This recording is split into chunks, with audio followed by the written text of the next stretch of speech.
Hello everyone, myself Abhishek Mishra and welcome to our channel. देखिए basically ना ये video आज एक्सरसाइज नंबर 2.1 है। इट मीन्स कि पॉलिनोमियल्स में एनसीईआरटी का ये पहला एक्सरसाइज है और first impression is the last impression, सबको पता है। तो पहले एक्सरसाइज को तो इतने अच्छे से कंप्लीट करेंगे कि पूछिए ही मत, क्योंकि इस पर्टिकुलर एक्सरसाइज में जो क्वेश्चंस हम लोगों का यूज़ होगा, जो क्वेश्चंस आया होगा, वो जाहिर सी बात है कि पिछले वीडियो के कंसेप्ट पे बेस्ड होगा। तो आइए देखते हैं क्या क्या कंसेप्ट है, क्या क्या क्वेश्चन है, किस बेसिस पे ये बेस्ड है। जैसा कि आप लोग देख पा रहे होंगे स्क्रीन पे कि पहला क्वेश्चन है which of the following expressions are polynomials. मतलब कौन कौन से एक्सप्रेशन अपने फॉलोइंग जो दिए हुए हैं 5 उसमें पॉलिनोमियल्स हैं। उस पॉलिनोमियल में भी वो वन वेरिएबल का होना चाहिए, in one variable. And which are not, state reasons for your answer. मतलब कौन कौन से पॉलिनोमियल हैं और कौन कौन से नहीं हैं। तो आइए, सबसे बोल रहा है ना कि वन वेरिएबल में, तो एक वेरिएबल चेक कीजिए। देखिए पहले क्वेश्चन में x और x यानी वन वेरिएबल है, बहुत बढ़िया, वन वेरिएबल है और देख पा रहे हैं हम कि ये पॉलिनोमियल भी है, एक वेरिएबल में भी है और पॉलिनोमियल भी है। अच्छा बताइए तो इसमें टर्म्स कितने होंगे? There are how many terms in question number first? 3 terms हैं, यानी 3 टर्म्स है तो ये किस में जाएंगे? आइदर मोनोमियल, बाइनोमियल, ट्राइनोमियल या पॉलिनोमियल। तो 3 टर्म्स है तो ट्राइनोमियल में, बहुत बढ़िया। तो इसका मतलब ये हमारा पॉलिनोमियल है, ठीक। अब चेक करिए सेकंड नंबर, सेकंड है y² प्लस √2। तो देखिए ये इसमें भी सिर्फ एक वेरिएबल है जो कि है y। अच्छा y तो वेरिएबल है लेकिन ये एक पॉलिनोमियल भी है, वन वेरिएबल है और पॉलिनोमियल है, तो ये भी हमारा आंसर सही है। आइए चेक करते हैं question number third, part number third इसका। यहाँ पे देख पा रहे ना कि t√2 और 3√t, इट मीन्स कि ये जो पॉलिनोमियल है पर्टिकुलर वो t में है। इट मीन्स कि वेरिएबल हमारा एक ही है। तो पहला तो सही है कि एक वेरिएबल में, लेकिन क्या ये क्वेश्चन पॉलिनोमियल है? तो बिल्कुल पॉलिनोमियल है, तो इसीलिए हमारा थर्ड भी आंसर हो जाएगा पॉलिनोमियल। देख पा रहे हैं ना कि एक वेरिएबल में होना चाहिए और पॉलिनोमियल होना चाहिए। तो देख लिए हम लोग कि ये एक हमारा क्या है? पॉलिनोमियल है ना। वाह कितने अच्छे बच्चे सब हैं, कितने मस्त है ना। सब मतलब बोल दिए कि हाँ पॉलिनोमियल है, तो सभी मान लिए पॉलिनोमियल है। भैया जी आप लोग मुझे बताइए, सर आप लोग बताइए कि ये तो ठीक है t√2, बट यहाँ पे जो 3√t है यानी कि t का पावर 1/2, तो क्या पॉलिनोमियल के डेफिनेशन में हम लोगों ने ये पढ़ा था कि उसका जो पावर होगा वो क्या होना चाहिए? हमेशा एक होल नंबर होना चाहिए, पढ़ा था हम लोगों ने। तो क्या 1/2 जो है हमारा होल नंबर है? बताइए तो महारथी आप लोग, 1/2 जो है हमारा क्या है? होल नंबर है। अगर ये होल नंबर नहीं है तो फिर ये 3√2 प्लस t√2 पॉलिनोमियल कैसे हो जाएगा? नहीं होगा। हाँ मैं मानता हूँ कि ये एक वेरिएबल में है, बट ये पॉलिनोमियल ही नहीं है, तो वेरिएबल से लेना देना ही नहीं है, तो ये हमारा पॉलिनोमियल नहीं होगा। ठीक है, इसको याद रखना है। क्यों नहीं होगा ये भी समझ गए ना, कि क्योंकि यहाँ पे जो t का जो पावर है वो किस में है? फ्रैक्शनल वैल्यू है ना, होल नंबर तो है नहीं, तो इसीलिए ये पॉलिनोमियल नहीं होगा। अब नेक्स्ट है ना अपना y + 2/y। अब यहाँ पे बताइए कि क्या होगा, क्या ये पॉलिनोमियल है या नहीं है? देखिए सोच समझ कर इसका भी आंसर करना है। हम लोगों ने जो पढ़ा है पॉलिनोमियल का डेफिनेशन सबसे फर्स्ट वीडियो में, उसमें क्या पढ़ा है ना कि पॉलिनोमियल का जो पावर होना चाहिए वो क्या होना चाहिए? हमेशा एक होल नंबर। और हमें पता है कि होल नंबर जो होता है वो स्टार्ट होता है 0 से, होता है। बहुत बढ़िया। तो यहाँ पे इस केस में तो y का पावर 1 है, बट 2/y के केस में क्या y का पावर -1 है? क्यों है? क्योंकि ये y का पावर ऊपर जाएगा तो क्या आएगा? -1। और हमें पता है कि होल नंबर कभी भी माइनस से स्टार्ट तो होता नहीं है, और क्योंकि होल नंबर माइनस से स्टार्ट नहीं होता है तो ये पॉलिनोमियल नहीं होगा। ठीक है, किसी को दिक्कत यहाँ तक? अगर दिक्कत है तो कैसे पूछिएगा? कमेंट बॉक्स में, जो कि आप लोग पूछते नहीं हैं। ठीक है, अब नेक्स्ट क्या है ना कि x का power 10 plus y³ plus t का पावर 50, क्या यह पॉलिनोमियल है? तो बिल्कुल सर पॉलिनोमियल है, क्योंकि देख रहे हैं सभी का पावर जो है वो होल नंबर है। लेकिन मैं बोलूँगा फिर से आप लोग गलत हो गए, क्योंकि आपका क्वेश्चन बोल रहा है पॉलिनोमियल्स इन वन वेरिएबल, और यहाँ पे हम लोग देख रहे हैं polynomials in 3 variable. What are these 3 variable? These are x, y and t. ठीक है ना, किन्हीं को दिक्कत नहीं यहाँ तक? तो इसका मतलब हम लोग क्या देख पा रहे हैं, पहले का सिर्फ 1 और 2 जो है वो हमारा सही आंसर है, बाकी तीनों हमारा गलत आंसर है, जिसमें कि ये दोनों तो पॉलिनोमियल ही नहीं है. ये पॉलिनोमियल है लेकिन 1 वेरिएबल में नहीं है. ठीक है, तो इसी के साथ अगर हम बढ़े नेक्स्ट क्वेश्चन की ओर, तो नेक्स्ट क्वेश्चन में बोल रहा है ना कि right the coefficients of x square. अब बताइए, कोएफिशिएंट जिसको पता होगा वो तो ये क्वेश्चन बना लेगा, जिसको नहीं पता होगा वो क्या करेगा? क्या करता है? कुछ भी नहीं करेगा, बैठा रहेगा. और क्या करेगा? उससे ज़्यादा उसका काम ही क्या है? देखिए, right the coefficients of x square in each of the following. मैं आप लोगों को ना 3 सेकंड का टाइम देता हूँ. एक्स स्क्वायर का कोएफिशिएंट बताना कोई बहुत बड़ी बात नहीं है आप लोगों के लिए अभी. तो 3 सेकंड में जल्दी से बताइए तो क्या क्या आंसर होगा. और आप लोग ज़्यादा टाइम लेना चाहते हो तो वीडियो पॉज कर लीजिएगा. तो आइए देखते हैं. पहला है 2 plus x square plus x. तो सबसे पहले जो हमें ढूंढना है वो ढूंढना है एक्स स्क्वायर. तो एक्स स्क्वायर तो हमें ये दिख गया.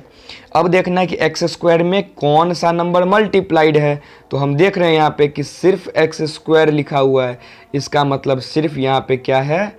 1 है. अब प्लस 1 है तो प्लस तो लिखते नहीं है, जाहिर सी बात है, तो 1 है. इसका मतलब इस क्वेश्चन में जो एक्स स्क्वायर का कोएफिशिएंट होगा वो क्या हो जाएगा? 1 हो जाएगा. किसी को दिक्कत यहाँ तक? किसी को दिक्कत होनी भी नहीं चाहिए. जिसको दिक्कत है वो अभी ये दिक्कत सॉल्व कर लीजिए. ठीक है, अब देखिए सेकंड नंबर में क्या है. अब ये मैं छोटा सा लिख दिया. ठीक है, अब देखिए सेकंड में एक्स स्क्वायर कहाँ पे है? सेकंड में एक्स स्क्वायर आपका यहाँ पे है ना.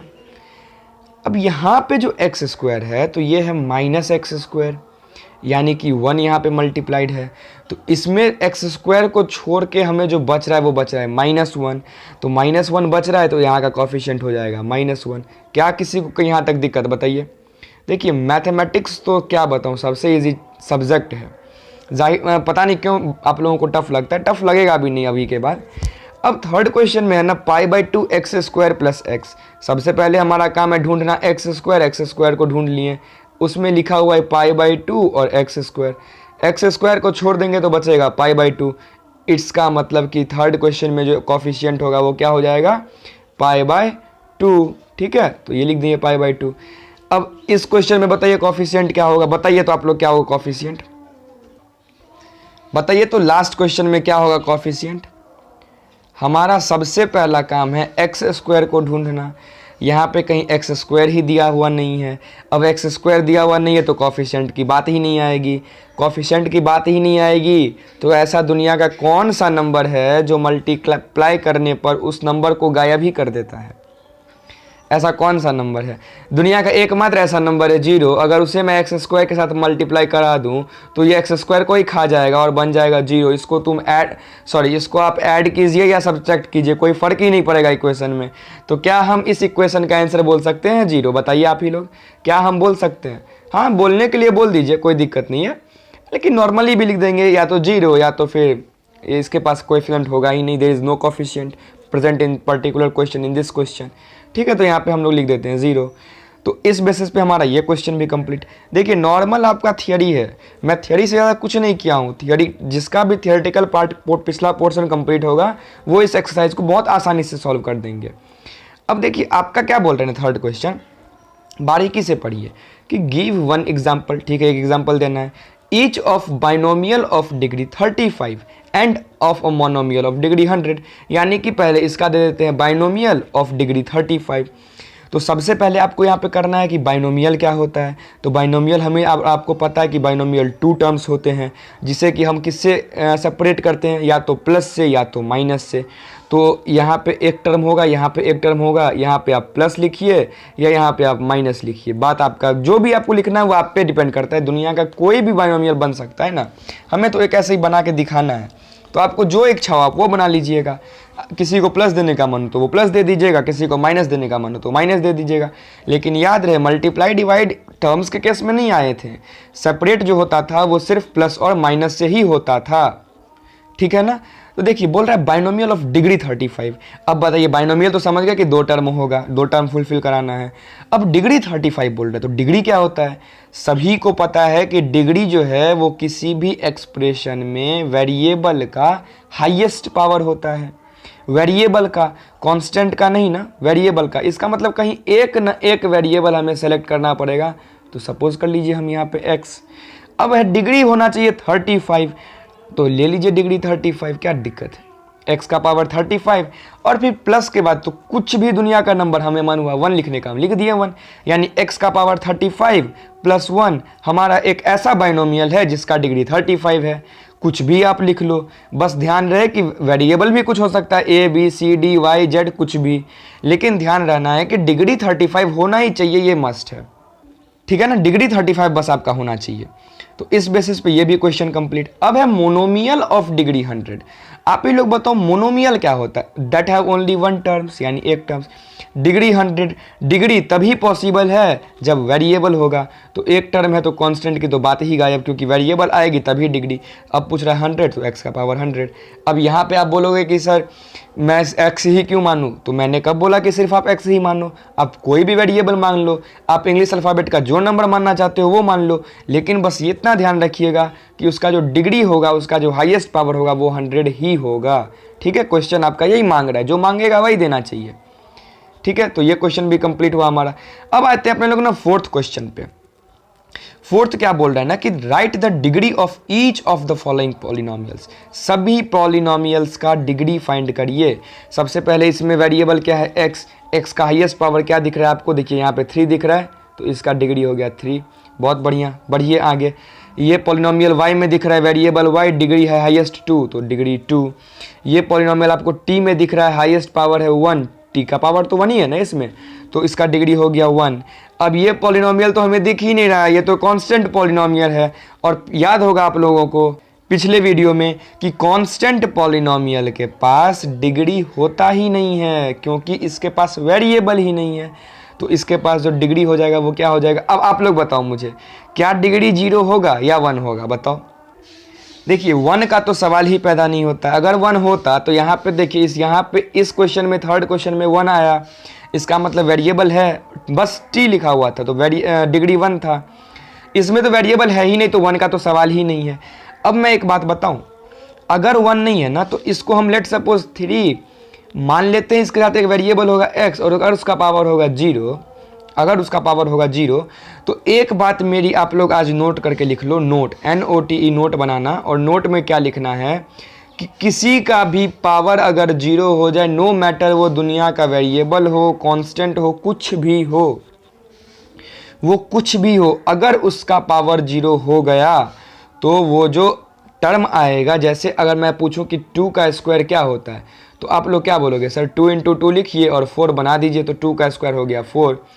वैसे अगर मैं बोल देता कि 2 का पावर 0 क्या होगा ना, तो आप लोगों को सिर्फ और सिर्फ एक आंसर देना है 1। अगर पावर 0 दिख गया किसी भी चीज़ में तो वैल्यू क्या हो जाएगा 1। अगर x का पावर 0 लिख दिया मैं तो वैल्यू क्या हो जाएगा 1। सोचना ही नहीं है, अगर पावर 0 दिखा आंसर मारिए 1, ठीक है। तो यहाँ पे 3 लिखा हुआ है, तो क्या हम इसको 3x का पावर 0 लिख सकते हैं। अब देखिए x का पावर 0 क्या बन जाएगा 1, यानी 3 × 1, और ये तो आ गया 3। तो कांस्टेंट पॉलिनोमियल के केस में वैसे भी हमें पता है कि डिग्री 0 होता है, और अभी क्यों होता है ये भी मैंने प्रूफ कर दिया, तो इसका 0। अब बहुत बच्चों के माइंड में ये क्वेश्चन आ रहा होगा कि सर क्यों किसी का पावर 0 1 ही होता है। तो मैं चाहकर भी इसका प्रूफ आपको 9th में नहीं बता पाऊंगा, बता तो सकता हूँ बट 9th में नहीं। आप लोग जब 11th में जाओगे तो इसका बहुत अच्छा प्रूफ देखोगे जब पढ़ोगे चैप्टर्स, तो ठीक है। बस अभी के लिए आप ये नोट याद कर लो कि किसी का भी पावर 0 अगर आ गया तो वो कोई भी नंबर हो, मैटर ही नहीं करता, उसका वैल्यू हमेशा 1 ही होगा, ठीक है। देखिए मैं जादू से ऊपर चला गया। अब देखिए क्वेश्चन नंबर 5 क्या बोल रहा है ना कि classify the following as linear, quadratic and cubic polynomials.